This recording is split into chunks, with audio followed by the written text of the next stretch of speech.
So one of the improvements that I learned about today in PowerPoint 2010 is a pretty cool way to remove backgrounds from images.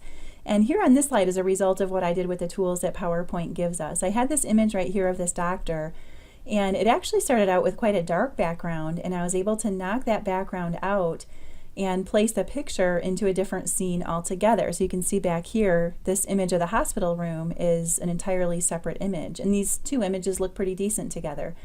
Now, if you've used PowerPoint 2007 before, which is what we've got right here, you might already know that there's an option in there to make parts of an image transparent, right? And a lot of times that works pretty well to take out the background of an image. So what I would usually try in PowerPoint 2007 is selecting the image and then coming up to the Format tab and then choosing Recolor. And right down here at the bottom is this option called Set Transparent Color. And in theory, once we've selected that, we can click in the background of the image and that'll cause the background to be invisible or transparent. But watch what happens when we do that in this image. You can see that PowerPoint doesn't really know what to do with the background of this image because the background is not really just one color. It's lots and lots of different colors or different, variations of this blue color. So it's not going to work very well to use that approach. So let's see what we can do with this in PowerPoint 2010. I'm going to switch to slide 1, which has our initial untouched version of that image.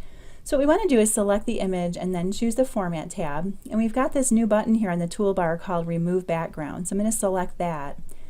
And what PowerPoint does is it makes a guess as to what parts of the image we want to keep and what parts we want to get rid of. You can see that it didn't do a great job at the first pass here. What we can do is help it out by changing these boundaries of the selection area. And as I do that, you can see that it kind of reinterprets the area that it thinks that we want to keep. And it's doing a pretty good job here. And that actually looks pretty good. I don't think that we even need to make really any adjustments there. It looks like it captured pretty much everything that we want in that image. So we'll go ahead and click Keep Changes. And there's our image without the background, and now what we can do is, move this onto whatever background we want to add it to. So there we are with the doctor in front of the hospital room.